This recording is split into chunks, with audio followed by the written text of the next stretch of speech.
Sejam todos bem-vindos, então, a mais um Consciência Leve. Hoje eu estou muito feliz porque eu estou recebendo uma convidada muito especial, é a professora Ângela.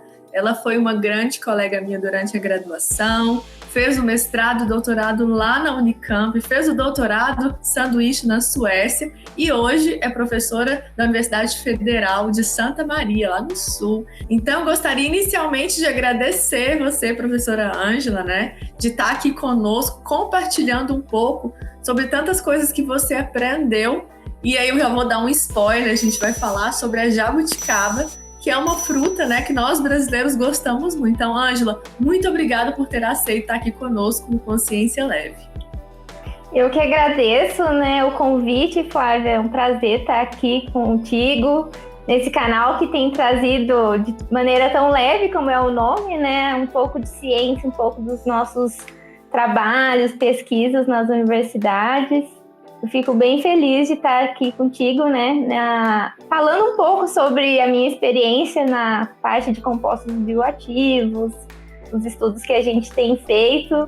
Então, é uma grande oportunidade hoje da gente conversar um pouco mais, bater esse papo leve sobre ciência. Muito obrigada. Bom, gente, já vou então alertando vocês que a Ângela tem um perfil no Instagram que chama Compostos Bioativos, depois a gente vai deixar aqui no link para vocês verem. É super interessante, ela dá várias dicas, dá receitinhas, então vão lá conferir.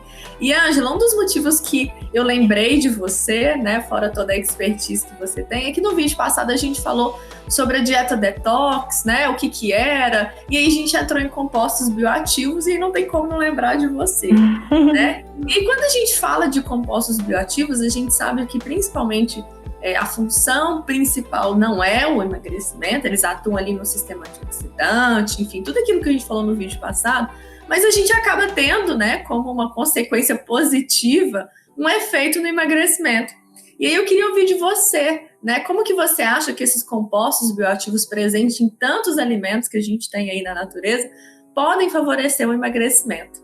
Sim, é um tema bem interessante e às vezes a gente tem dificuldade de tratar para não colocar na mente das pessoas que esses compostos são milagrosos. Eles têm efeitos benéficos para a saúde. Isso vem lá do conceito de ter um alimento funcional, que é aquele que além de nutrir, vai ter um efeito fisiológico, que a gente diz, benéfico, vai trazer mais saúde. Então, os compostos bioativos inseridos nesses alimentos, eles devem fazer parte do nosso dia a dia de maneira saudável, de maneira variada, Não existe apenas um alimento que contém os compostos que são ali alvo para a saúde, mas também nós temos uma gama, uma variedade de tantos nutrientes e também de compostos bioativos em diferentes grupos alimentares. Então, a minha mensagem até ali no meu perfil do Instagram é sempre trazer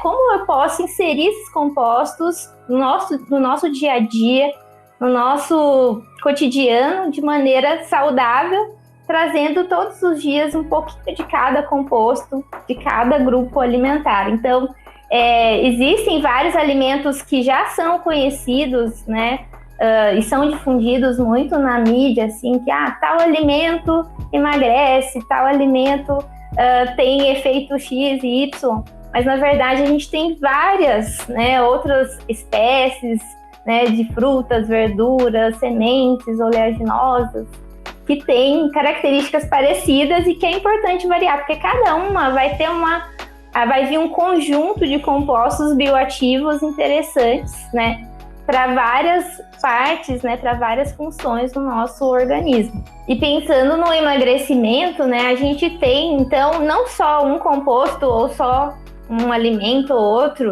que podem nos ajudar, nesse processo, A gente sabe que emagrecer não é nada fácil, Para ganhar peso, a gente tem vários fatores que envolvem, o ganho de peso, mas também no processo de emagrecimento, são vários fatores que precisam atuar em conjunto. Então, os compostos bioativos é mais uma estratégia, os alimentos que têm esses compostos são mais uma estratégia para nos auxiliar no processo de emagrecimento. Então, eu poderia citar aqui vários alimentos que nos auxiliariam nesse processo. Então, alimentos que contêm fibras alimentares, eu diria que é o top one, assim, né? Os alimentos ricos em fibras insolúveis, solúveis, são super importantes no processo de emagrecimento, porque além de auxiliar a nossa microbiota intestinal, que tem tudo a ver, então, com o nosso bem-estar, o nosso humor e também várias funções no nosso organismo, né? Elas auxiliando ali a melhorar a nossa microbiota, o crescimento de bactérias benéficas no nosso intestino, por exemplo, a gente reduz o processo inflamatório que poderia desencadear, né, um aumento de peso, um aumento do tecido adiposo. E nós temos, além desse benefício, né, as fibras também podem reduzir a absorção, né, que a gente fala, interferir na digestão de gorduras, de açúcares. Então, por exemplo, alimentos que contêm fibras, que são os grãos integrais, as frutas, as verduras, né, de variados tipos, porque cada uma vai ter um perfil uma vai ter mais fibras insolúveis, outras mais solúveis. Então, é super importante variar, né? Então, ter diversos grãos na alimentação, ter diversas verduras e frutas, alimentos integrais, né? É super importante. E alimentos que contenham também outros tipos de compostos, como a gente já conhece, eu não sei se no outro vídeo, eu lembro que você colocou sobre o suco detox, né? Que tem, então, ali fontes de vitaminas, de minerais, né? E as fibras, né? Muitos desses sucos, por exemplo, que a gente acaba coando, vai embora fibras alimentares e também outros compostos ligados a essas fibras. Muitos desses compostos são os fenólicos, né? Que a gente conhece como fitoquímicos antioxidantes, né? Então, o alimento é uma matriz bem complexa e grudada nessas fibras sempre tem também esses antioxidantes. Então, super interessante a gente nunca descartá-los.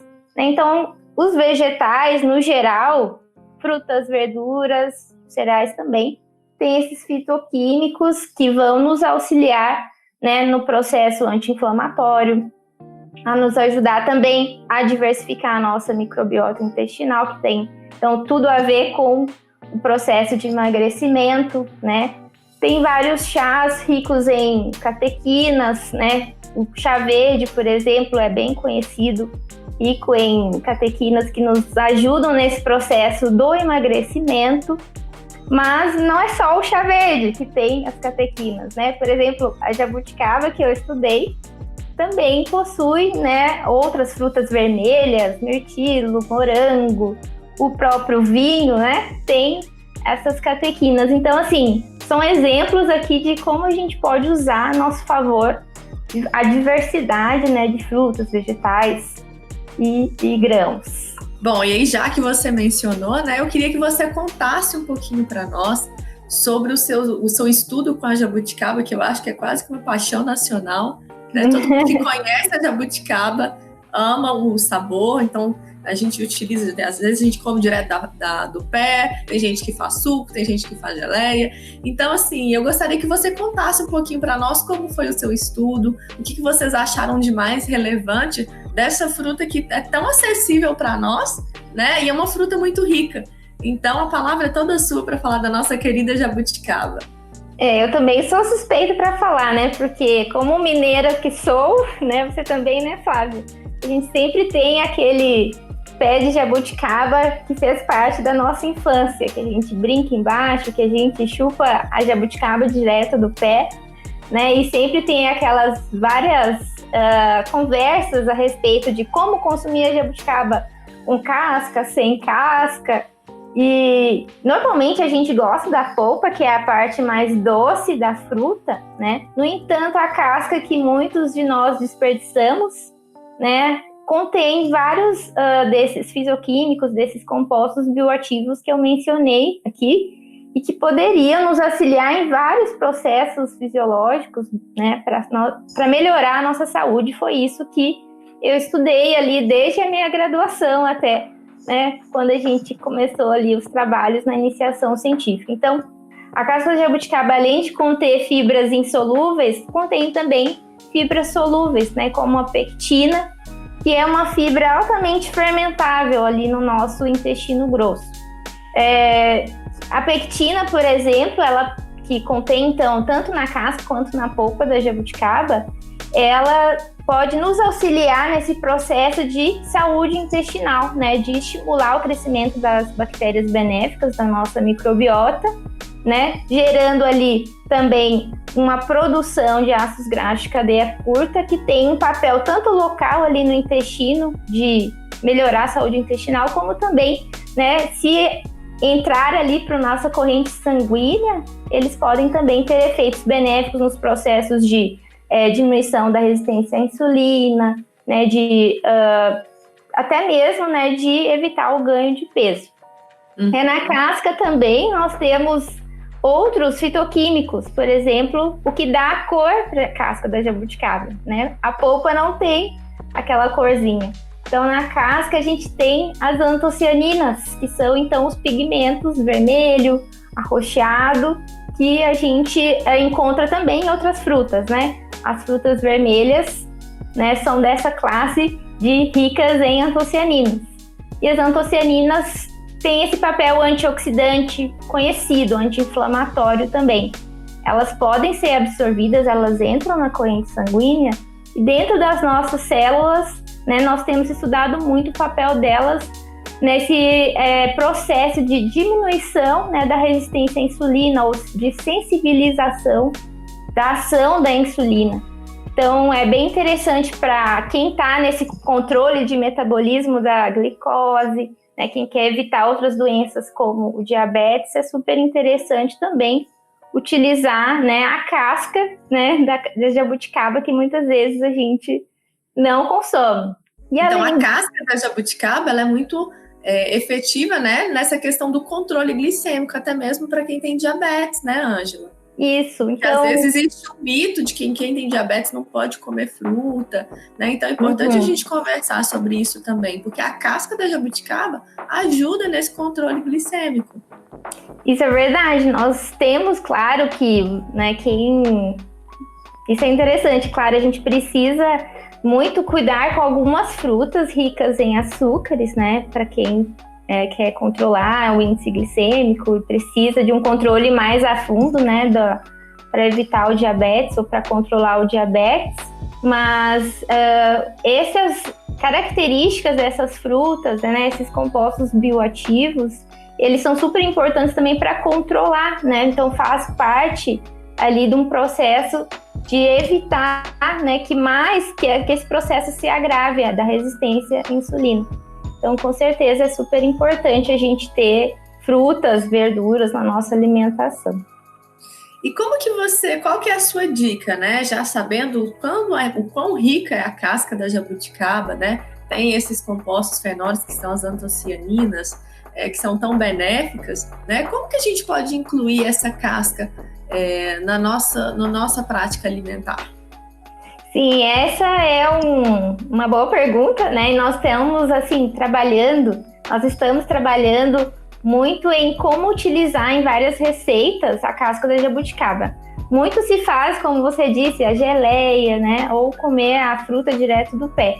Então, novos desafios são de como a gente conseguir conservar melhor essa fruta, já que ela é bem perecível, né? Com 2 dias a gente sabe que ela já não tem o mesmo gosto, então a gente precisa ter métodos de conservação.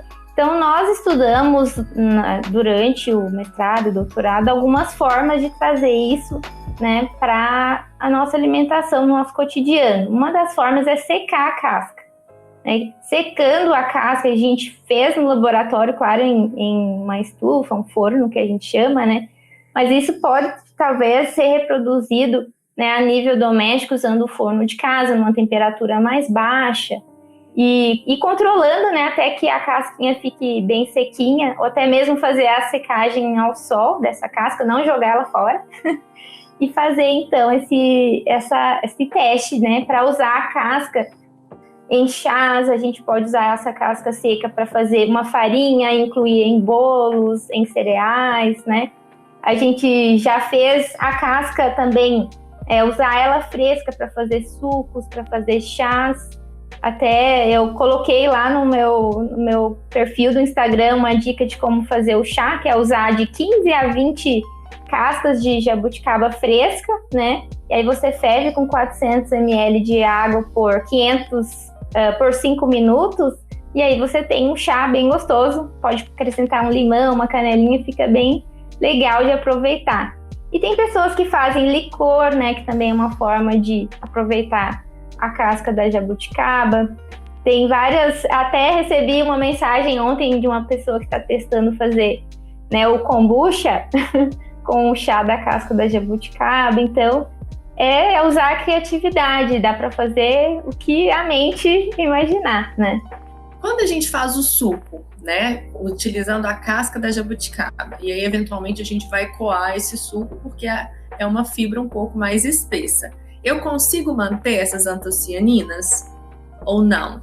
Sim, é claro que todo processo que o alimento é submetido, qualquer tipo de processamento, seja secagem, como eu disse, fervura, até mesmo processar no liquidificador, né, a gente sempre vai ter perdas, né? Até se expor mais à luz, se expor ao calor, dependendo da condição, né? Se tem leite na batida desse suco ou se é limão, por exemplo, vai interferir na preservação desses compostos. Mas as perdas são bem pequenas e o benefício de consumir mesmo com essas perdas é maior. Então, não é necessário se preocupar com essas questões. O importante é inserir, né, essas fontes de antocianinas, de fibras. As fibras não têm interferência nenhuma, mas as antocianinas têm um pouquinho e as catequinas mais ou menos, vamos dizer assim, não é tão agressivo. Então, a gente tem benefícios mesmo com as pequenas perdas, não é necessário se preocupar.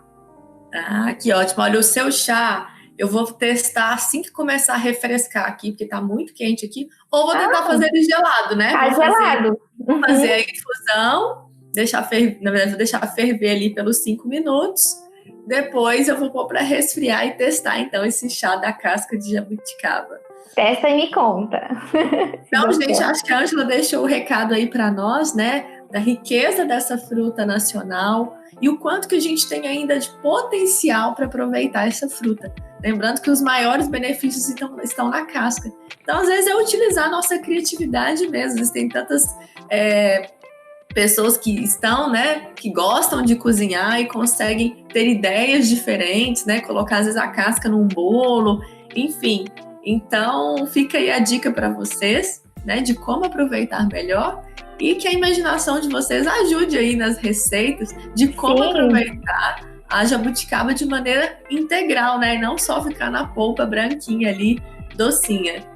Isso, eu até queria comentar que tem várias pessoas testando também fazer smoothies, batidas, bolos, então a gente tentar inserir no cotidiano mesmo. E me contem se gostaram das dicas. Eu já gostei, já quero fazer esse teste aí do chá da casca de jabuticaba. Bom, Ângela, mais uma vez, muito obrigada, né, por você ter aceitado o convite, de estar aqui conosco, dividindo a sua experiência. Tenho certeza que vai agregar para todo mundo que vai assistir. Como eu disse, eu acredito que a jabuticaba é quase uma paixão nacional, né? E mais uma vez, muito obrigada por ter aceito estar aqui conosco. Eu que agradeço o convite e fico muito feliz de poder compartilhar com vocês, né, tudo que a gente aprendeu aí sobre os compostos bioativos da casca da jabuticaba. Vamos valorizar, né, sempre, então, as nossas frutas brasileiras, nacionais, que é, então, tão interessante quanto outras que a gente vê nas propagandas por aí. É isso mesmo. Um forte abraço a todos vocês e até o próximo Consciência Leve. Tchau!